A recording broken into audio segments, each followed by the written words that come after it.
Dear children, आज मैं आपके लिए बायोलॉजी का एक टॉपिक लेकर के आई हूँ, that is Mendel law of inheritance.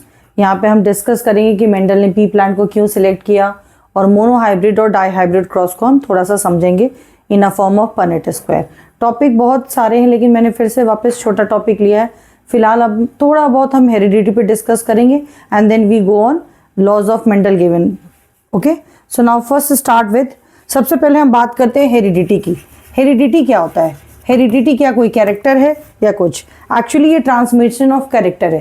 Parent से ऑफस्प्रिंग तक, पेरेंट से उसकी प्रोगेनी तक, पेरेंट से उसके बच्चे तक जो कैरेक्टरिस्टिक्स ट्रांसफर हो रही है वो हेरिडिटी है। बहुत सारे कैरेक्टरिस्टिक्स हो सकते हैं, जैसे आई का कलर है, हेयर का कलर है, हाइट है, बॉडी कॉम्प्लेक्शन है, ईयर लोब है। कुछ बच्चों के ईयर लोब अटैच होते हैं, कुछ के फ्री ईयर लोब है। उसके अलावा भी बहुत सारी बॉडी डिज़ाइन है जो कि पेरेंट से उनके ऑफस्प्रिंग में ट्रांसफ़र होती है। तो वो सारे कैरेक्टर जो पेरेंट से ऑफस्प्रिंग में ट्रांसफ़र होती है उसे हम कहते हैं हेरिडिटी। ठीक है, तो अगर मैं बात करूँ हेरिडिटी की, तो heredity is transmission of character. Okay, ये कैरेक्टर का ट्रांसमिशन है और कैरेक्टर का ट्रांसमिशन किसके बीच में होता है? From parents to offspring.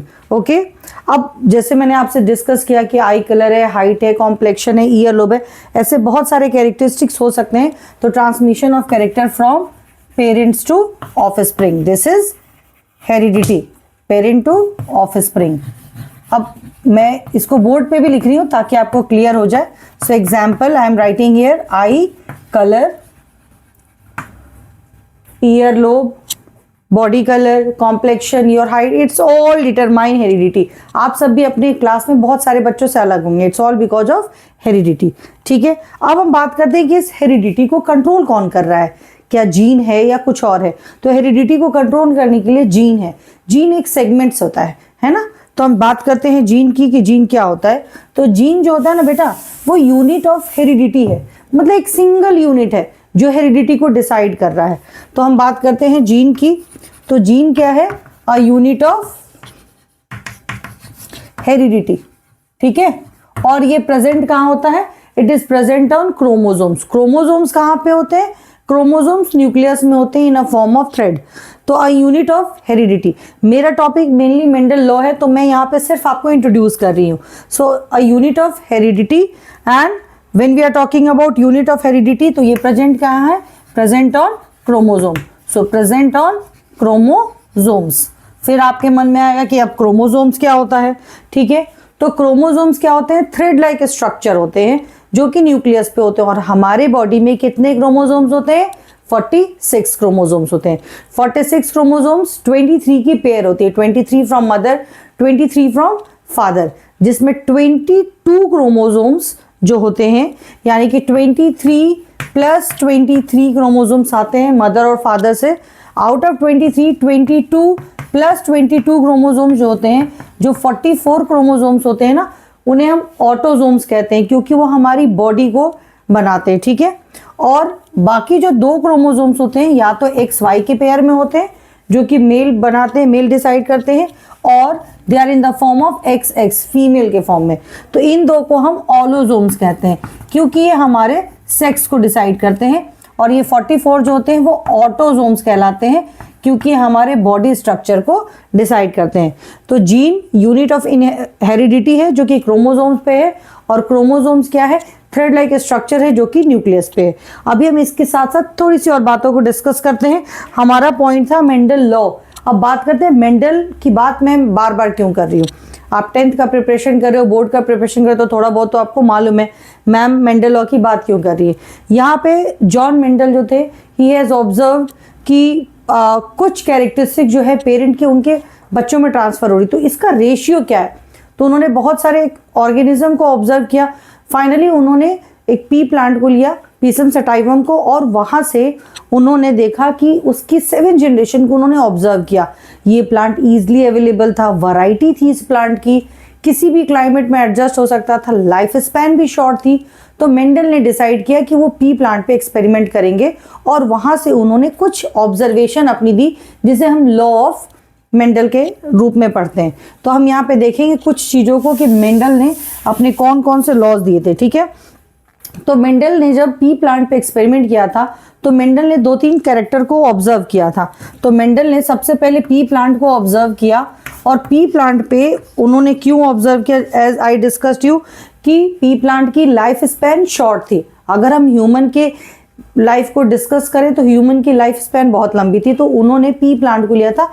Life span छोटी थी, वैरायटी थी, किसी के पॉट कलर अलग थे, किसी के जो सीड्स थी उसकी शेप अलग अलग थी, तो इट वाज डिफरेंट। तो मेंडल ने इस वजह से पी प्लांट को सिलेक्ट किया था, ठीक है, शॉर्ट लाइफ स्पैन की वजह से। और कॉन्ट्रास्ट कैरेक्टर थे, ग्रीन कलर, येलो कलर की पॉट, बहुत सारे कैरेक्टरिस्टिक्स उसमें दिखाई देते थे, ठीक है। कुछ टॉल भी थे, कुछ डॉर भी प्लांट थे, तो they were having some different characteristics.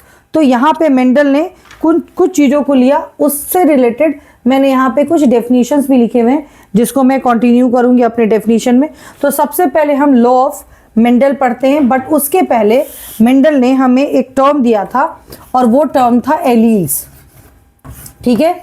Allele वो टर्म था जिसके बारे में पहले हम डिस्कस करेंगे। तो एलील होता क्या है, ये होता है different form of same gene, ठीक है, same gene which control particular character या पर्टिकुलर ट्रेट्स। ये पर्टिकुलर ट्रेट्स को कंट्रोल करता है। अब जीन्स तो कंट्रोल करता ही है, जीन्स पे ही ये एलील्स लोकेटेड होते हैं, ठीक है। तो एलील किस तरह के हो सकते हैं, कैपिटल टी और स्मॉल टी, ये 2 एलील के फॉर्म है ना। एलील्स हमेशा पेयर में आता है, यानी कि आप इसको या तो ऐसे लिख सकते हो, इसको ऐसे लिख सकते हो, या आप ऐसे लिख सकते हो। देखो हर बार मैं एक पेयर बना रही हूं, ठीक है। तो एलील्स जो होते हैं ना वो पेयर में आते हैं, इनको क्या कहते हैं वो मैं अभी डिस्कस करूंगी। तो एलील पेयर में आते हैं, एक मदर से आया, एक फादर से आया। जैसे मैं आपसे अभी बात करी थी XY क्रोमोसोम जो आपने बचपन से पढ़ा हुआ है, तो एक क्रोमोसोम मदर से, एक क्रोमोसोम फादर से है।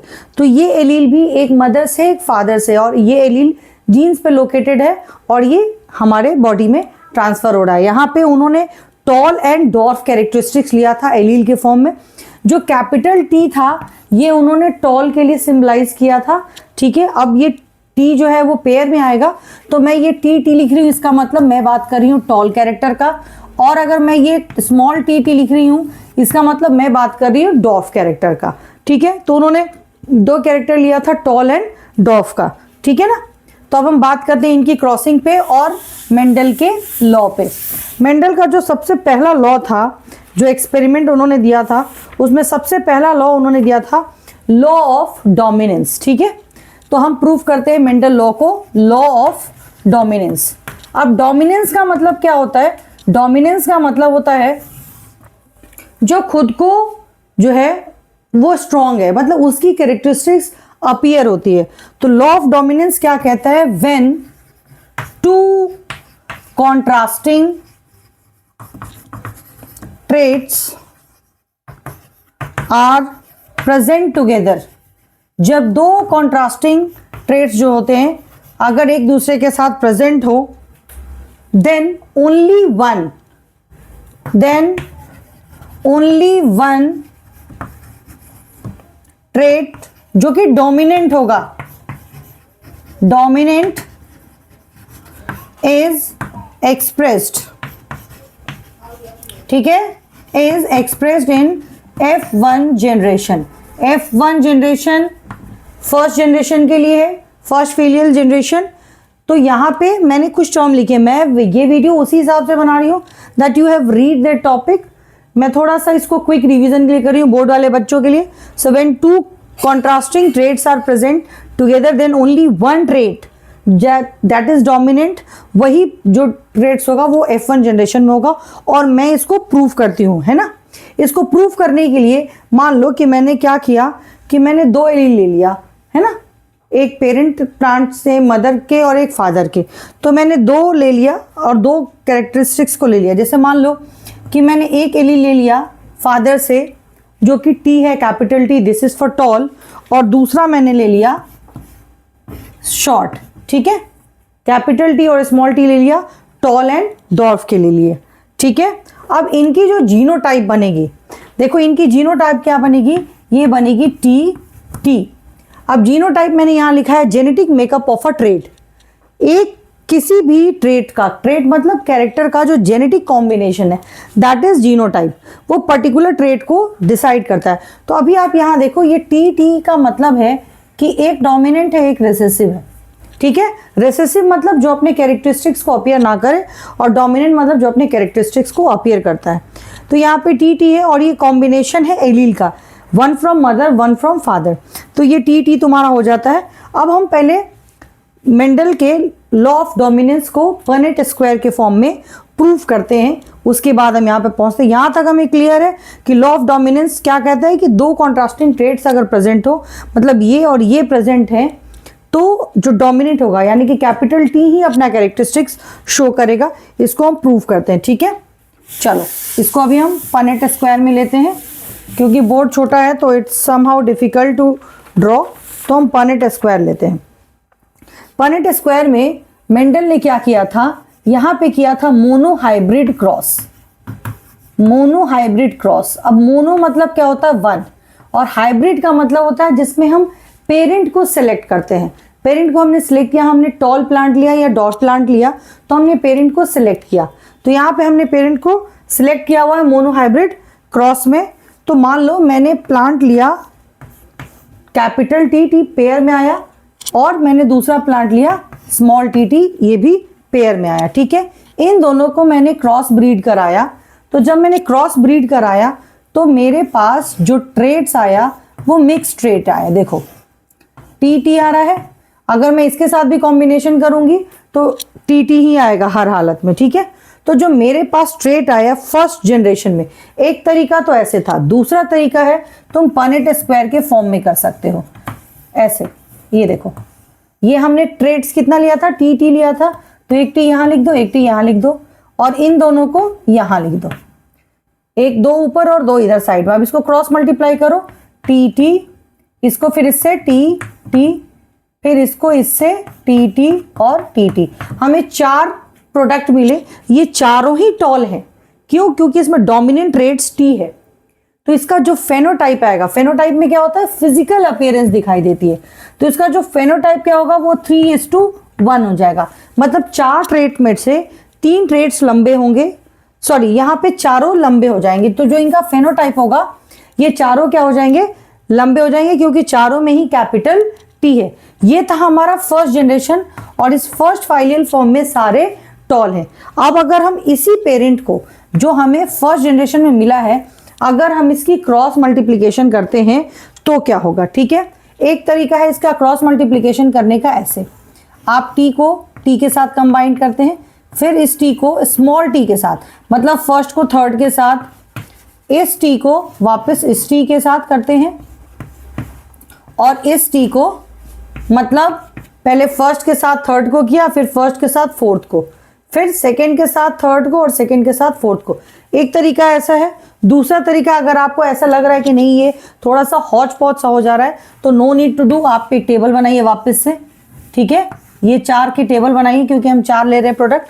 तो हमने लिया था कैपिटल टी और स्मॉल टी। ये कहाँ से आया था, जब हमने दो प्लांट को क्रॉस ब्रीड किया था। एक प्लांट टॉल था और एक प्लांट शॉर्ट था, इन दोनों को क्रॉस ब्रीड किया तो हमें मिक्स कैरेक्टर मिले, कैपिटल टी और स्मॉल टी वाले।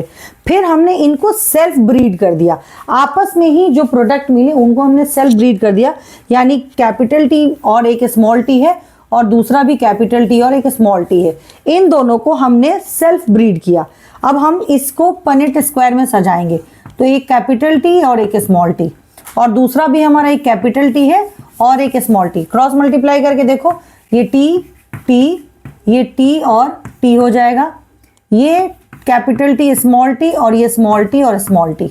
यहाँ पे हमने क्या रेशियो देखा कि यहाँ पे एक पूरी तरह से टॉल है, यहाँ पे भी देखो एक पूरी तरह से टॉल है, दो मिक्स टॉल है, ये देखो एक कैपिटल टी और एक स्मॉल टी, और एक डॉट है।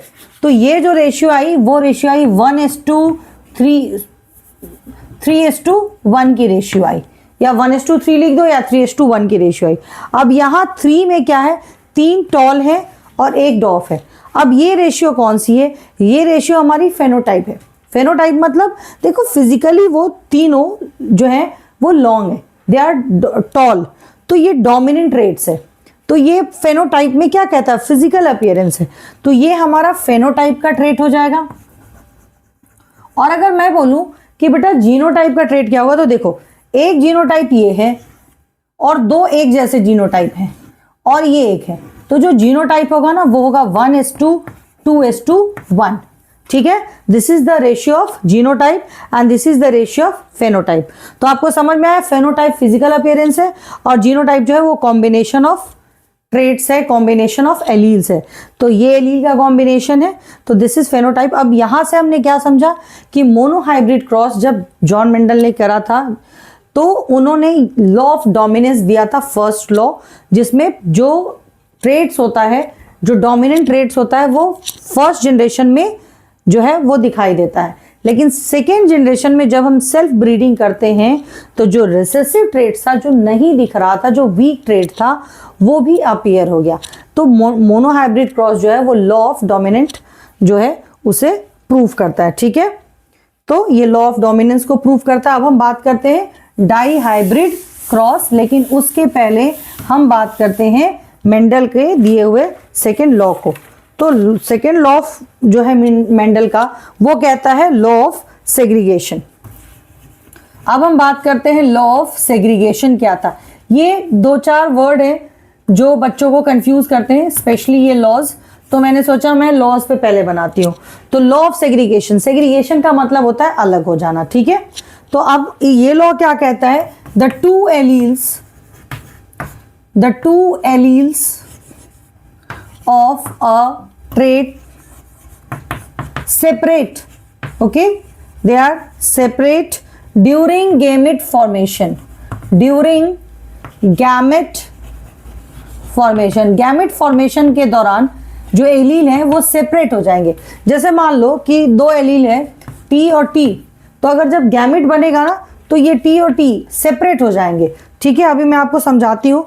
यूजुअली क्या होता है, एलील जो होते हैं ना वो पेयर में होता है, और जब गैमेट फॉर्मेशन होगा, जैसे फादर में मान लो ये था टी था, जब गैमेट फॉर्मेशन होगा तो इसकी एक कॉपी आएगी फादर से, और मान लो कि मदर का था टी, तो मदर का आएगा एक। तो लॉ ऑफ सेग्रीगेशन कहता है कि जब गैमेट बनेगा ना तो ये एलील सेपरेट हो जाएंगे। ठीक है, और इसी एलील का सेपरेशन क्या करता है, अभी मैंने आपको बताया था कि फर्स्ट जनरेशन में सिर्फ डोमिनेंट ट्रेट्स दिखाई देते हैं, लेकिन सेकेंड जनरेशन में आपने देखा था 1:2:1 की रेशियो। तो सेकेंड जनरेशन में जो डॉर्फ कैरेक्टर था ना वो भी दिखाई दे रहा था। तो डॉर्फ कैरेक्टर क्यों दिखाई दे रहा था सेकेंड जनरेशन में, क्योंकि वो ट्रेट्स रीअपियर हो जाता है। ठीक है, चलो अभी हम उस पर बात करते हैं। यहाँ देखते हैं गैमेट फॉर्मेशन जो हमने लिखा है, एक एग्जाम्पल देते हैं। लाइक मैंने आपसे बात किया कि F2 जनरेशन में दिखाई दे रहा था, मैंने क्या किया था, मैंने फर्स्ट जनरेशन में टॉल लिया था और डॉर्फ लिया था जब हमने, तो हमारा क्रॉस मल्टीप्लाई करके क्या आ रहा था, ये कैरेक्टर आ रहा था, सारे टॉल आ रहे थे। और जब हमने इसको सेल्फ ब्रीड किया था, है ना, जब हमने सेल्फ ब्रीड किया था तो हमारा रेशियो क्या आया था, हमारा रेशियो आया था ये, यानी कि इसमें एक टॉल था, दो मिक्स टॉल थे और एक डॉर्फ था। तो ये जो डॉर्फ कैरेक्टर आया ना, it is because of laws of segregation. ये जो ट्रेट्स थे, जो एलील्स थे, वो सेपरेट होते चले गए। ठीक है, अब हम बात करते हैं लॉ ऑफ इंडिपेंडेंट असॉर्टमेंट की। This is the third law. तो लॉ ऑफ इंडिपेंडेंट असॉर्टमेंट। ठीक है, अब ये क्या कहता है, law of independent assortment. Law of independent assortment की बात करें तो ये कहता है कि gene of different traits assort independently. ये खुद को जो है वो डिपेंड नहीं रखता, they are having their own, तो इंडिपेंडेंटली ड्यूरिंग गैमेट फॉर्मेशन। ठीक है, ये गैमेट फॉर्मेशन के दौरान खुद को इंडिपेंडेंट रखता है, ड्यूरिंग गैमेट फॉर्मेशन। ठीक है, जैसे मान लो अभी मैं आपको ट्रेट दिखाऊंगी डाइहाइब्रिड का, तो आपको समझ में आ जाएगा, लेकिन आपको ये लाइन समझना है कि डिफरेंट ट्रेट्स, जो डिफरेंट कैरेक्टरिस्टिक्स होंगे वो इंडिपेंडेंट है, उन सब का अपना एक अलग एग्जिस्टेंस है, they are not getting mix together. तो गैमेट फॉर्मेशन के दौरान ये होंगे। अभी मैं आपको डाइहाइब्रिड क्रॉस दिखाऊंगी और ये जो लॉ ऑफ इंडिपेंडेंट असॉर्टमेंट है ये डाइहाइब्रिड क्रॉस को प्रूव करता है। कैसे करता है, पहले डाइहाइब्रिड क्रॉस को समझते हैं। देखो जैसे मोनोहाइब्रिड में सिंगल कैरेक्टर हमने लिया था टॉल एंड डॉर्फ, तो डाइहाइब्रिड में हम 2 कैरेक्टर को लेंगे। डाई मतलब 2 और हाइब्रिड जो भी हमने पेरेंट डिसाइड किया हुआ है। तो डाइहाइब्रिड क्रॉस की अगर बात हम करें तो डाइहाइब्रिड क्रॉस में हम क्या करेंगे, डाइहाइब्रिड क्रॉस में हम 2 ट्रेट्स लेंगे। कौन कौन से ट्रेट्स लेंगे, एक हम लेंगे सीड शेप। तो सीड शेप हम लेंगे राउंड। राउंड के लिए मैं आर लिख रही हूं कैपिटल में, और लेंगे रिंकल। ठीक है, मान लो सीड शेप हमने राउंड कैपिटल में लिया और रिंकल के लिए हम स्मॉल में लिख रहे हैं, यानी कि डोमिनेंट ट्रेड से ये एक्सप्रेस करेगा और ये रिसेसिव ट्रेड से ये एक्सप्रेस नहीं करेगा, मतलब फर्स्ट जनरेशन में एक्सप्रेस नहीं करता है। दूसरा हम लेते हैं सीड कलर। सीड कलर देखो आप, हमने 2 कैरेक्टर ले लिया, एक हमने सीड का शेप ले लिया और दूसरा हमने सीड का कलर ले लिया। यहां पे हम लेंगे येलो, और येलो को हम डोमिनेंट लेंगे इसलिए हम वाई कैपिटल लिख रहे हैं, और ग्रीन, ग्रीन में हम स्मॉल वाई लिख रहे हैं, इसको हम रिसेसिव ट्रेड्स में लेते हैं। अब चलते हैं हम इसका भी पनेट स्क्वायर जल्दी से बनाते हैं तो आपको समझ में आ जाएगा। अब मान लो कि मैंने पेरेंट चूज किए, मैंने ले लिया राउंड, राउंड के लिए मैंने आर लिया है, राउंड येलो एक पेरेंट है मेरा, ठीक है, और दूसरा पेरेंट जो है मेरा वो है रिंकल यानी कि स्मॉल आर और ग्रीन, ये मैंने पेरेंट डिसाइड कर लिए। ठीक है, अब मैंने एक राउंड येलो ले लिया और एक रिंकल ले लिया यहाँ पे। अब अगर मैं इसका क्रॉस करूं तो मेरा क्रॉस क्या होगा, मैं पहले क्रॉस ब्रीडिंग करूंगी। F1 जनरेशन क्या कहता है कि आपको क्रॉस ब्रीड करना है, तो मैं क्रॉस ब्रीड करती हूँ। तो देखो आप इमेजिन करो, ये फर्स्ट है, ये सेकंड है, ये थर्ड है, ये फोर्थ है। तो अब आप देखो क्रॉस कैसे करते हो, 2 तरीका है। पहला तरीका है फर्स्ट को थर्ड के साथ, फिर फर्स्ट को फोर्थ के साथ। तो देखो फर्स्ट को थर्ड के साथ किया, आर आर आ गया, फिर आर स्मॉल वाई, फिर हम सेकेंड को, अब मैं यहां से कर रही हूं सेकेंड को, यानी कि आर, पहले हम स्मॉल आर लिख रहे हैं यहाँ पे क्योंकि हम सीड शेप को पहले दे रहे हैं वैल्यू, तो मैं स्मॉल आर को वैल्यू पहले लिख रही हूँ, और फिर हमारा जो आ जाएगा ये आर हमारा इसके साथ आ जाएगा और फिर हमारा वाई के साथ आ जाएगा। यह तो आप ऐसे भी कर सकते हो, ठीक है, आर वाई के साथ ले लिया फिर उसके साथ, और या तो आप ऐसे कर सकते हो, इस कैरेक्टर को ऐसे मत बनाओ, आप ऐसे ले लो, आर पहले शेप वाले ही ले लो, आर आर और फिर वाई वाई कलर को ले लो। अब बनाओ, अब आपके लिए ज़्यादा आसान होगा, आर वाई, फिर आप इसको ले लो, आर वाई और आर वाई। एक तरीका तो ये है, ठीक है, जैसे आप ये, और दूसरा तरीका है पनेट स्क्वायर में आप टेबल बना करके कर सकते हो। टेबल बनाते हैं हम, टेबल में चलो हमने 2 कैरेक्टर लिया था, हमने एक कैरेक्टर लिया था राउंड येलो और दूसरा हमने कैरेक्टर लिया था रिंकल ग्रीन। तो हम ये बॉक्स बना लेते हैं, ठीक है, बॉक्स बनाना आपके लिए आसान होगा। तो एक रिंकल ग्रीन, हमने ये 2 कैरेक्टर लिया था। अब आप इसको मल्टीप्लाई करके देखो तो ये क्या हो जाएगा आपका आर आर, ये इसके साथ मल्टीप्लाई करेगा, ये आर वाई, ठीक है,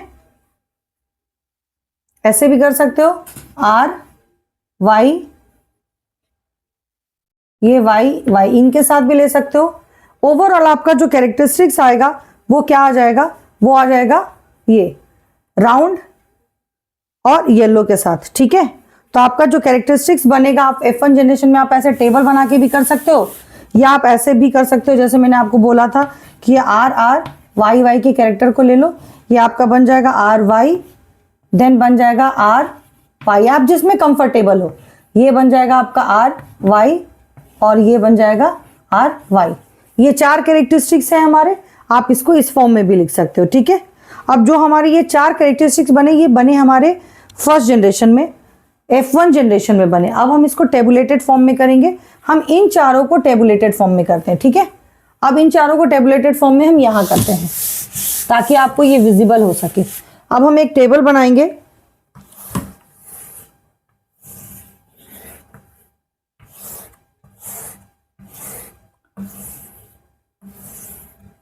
ठीक है, हमने ये टेबल बना लिया। अब देखो हम ये सारे कैरेक्टर को 1 by 1 लिखेंगे। R Y R Y R Y और आर वाई। ठीक है, आपको दिखाई दे रहा है। सेम हम इसी तरह से अरेंज करेंगे इसको, आर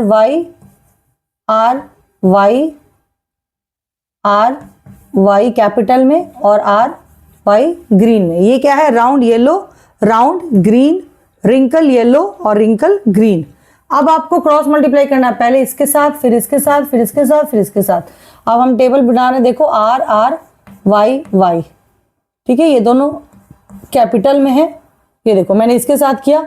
अब आप खुद कर सकते हो, अगर आप चाहो तो आप इस तरह से टेबल बना सकते हो। ठीक है, आप जब टेबल बनाओगे तो आपको लर्न करना इजी हो जाएगा कि ये मैं किस तरह से बना रही हूँ। फिर आप इसके साथ पहले इसको, फिर इसको, फिर इसको, फिर इसको मल्टीप्लाई करोगे। R R Y Y, R R Y Y, R R Y Y, R R small Y और स्मॉल वाई। ठीक है, फिर ये थर्ड वाले का भी वैसे ही है, आर आर वाई कैपिटल, फिर आप देखो आर आर, एक वाई कैपिटल एक वाई स्मॉल, दोनों आर स्मॉल बने हैं और दोनों वाई कैपिटल हैं। यहाँ देखो दोनों आर स्मॉल है, एक वाई कैपिटल और एक वाई स्मॉल। फिर इनके साथ भी वैसे ही करोगे, R R Y capital Y small, R R नहीं, आर देखो यहाँ आर कैपिटल है, यहाँ आर स्मॉल है और यहाँ दोनों वाई स्मॉल है। फिर यहाँ दोनों आर स्मॉल है, एक वाई कैपिटल है एक वाई स्मॉल है। फिर यहाँ देखो दोनों आर भी स्मॉल है और वाई भी स्मॉल है। तो जब तुम ये रेशियो देखोगे तो तुम्हें ये दिखेगा कि ये जो है ना, ये राउंड और येलो है। ठीक है, तो राउंड येलो जो है हम कैरेक्टर निकालते हैं। चलो यहाँ हम काउंट करते हैं राउंड येलो कितने आएंगे। ठीक है, राउंड येलो देखो, राउंड येलो कौन कौन से हैं। ये है राउंड येलो, देखो ये भी राउंड और ये वाई कैपिटल है, ये भी राउंड है और येलो है, ये भी राउंड और येलो है, ये देखो ये भी राउंड और येलो है, ये राउंड और ग्रीन है, इसको छोड़ दो, ये राउंड और येलो है एक कैपिटल होने की वजह से। फिर ये देखो ये राउंड और येलो है, ये भी राउंड और येलो है, ये भी राउंड और येलो है, ये देखो ग्रीन हो गया। तो 1 2 3 4 5 6 7 8 9, तो राउंड येलो कितने आ गए तुम्हारे, 9। ठीक है, अगर तुम दूसरा कैरेक्टर निकालो तो राउंड ग्रीन निकालते हैं हम। राउंड ग्रीन देखो, राउंड ग्रीन कैसे पहचानोगे, राउंड ग्रीन में 2 कैपिटल होने चाहिए और ग्रीन में भी 2 वाई स्मॉल होने चाहिए। तो राउंड ग्रीन कौन कौन हो सकता है, जैसे ये राउंड है ये ग्रीन है, चलो हम इसको सर्कल करते हैं। और राउंड ग्रीन और कौन हो सकता है, ये राउंड है और ये ग्रीन है। ठीक है, ये हो गया। और हमारा राउंड ग्रीन कौन हो सकता है, ये हो सकता है राउंड ग्रीन। तो 3 हमारे राउंड ग्रीन है। राउंड ग्रीन का सिंबल क्या है, आर आर और दोनों वाई स्मॉल हो सकते हैं, या कैपिटल आर स्मॉल आर और दोनों ही वाई जो है स्मॉल होने चाहिए। ठीक है, उसी तरह से राउंड येलो कैसे पहचान रहे हैं हम, 2 कैपिटल आर और 2 कैपिटल वाई होंगे, या एक कैपिटल आर एक स्मॉल आर, एक कैपिटल वाई और एक स्मॉल वाई, ये हो सकते हैं। अब हमने तीसरा कैरेक्टर देखना है। तीसरा कैरेक्टर देखना है रिंकल येलो का। तो देखो रिंकल येलो हमारा कहाँ है, रिंकल येलो कैसे पहचानोगे, रिंकल येलो का मतलब क्या होगा, रिंकल येलो का मतलब दोनों स्मॉल आर होने चाहिए। ठीक है, तो देखो एक है, अब इसके लिए मैं ट्रायंगल बना रही हूँ, ये रिंकल येलो है, इसमें भी ये रिंकल येलो है। ठीक है, और ये भी रिंकल येलो है। तो देखो रिंकल के लिए दोनों आर जो होंगे वो स्मॉल होने चाहिए, और येलो के लिए एक वाई कैपिटल होगा, दूसरा वाई स्मॉल भी हो सकता है, या दोनों वाई कैपिटल होंगे। तो रिंकल येलो भी 3 हो जाएंगे, और हमारा रिंकल ग्रीन जो हो जाएगा दैट विल बी 1। तो इसके लिए हम एक स्टार बना देते हैं। ठीक है, तो रिंकल ग्रीन हमारा हो जाएगा 1। तो हमने यहाँ पे जो कैरेक्टरिस्टिक्स आए हमारे F2 जनरेशन के वो आए 9:3:3:3:1। 1। तो ये जो कैरेक्टरिस्टिक था हमारा, ये मिक्स कैरेक्टरिस्टिक था, और ये डाइहाइब्रिड क्रॉस जो है वो एक्चुअली क्या शो कर रहा था यहाँ पे, हमारा लॉ ऑफ इंडिपेंडेंट असॉर्टमेंट। इसमें देखो इतने सारे हमने कैरेक्टर लिए, लेकिन कोई भी कैरेक्टर खत्म नहीं हुआ, वो एक जनरेशन से दूसरे जनरेशन में ट्रांसफर हुई।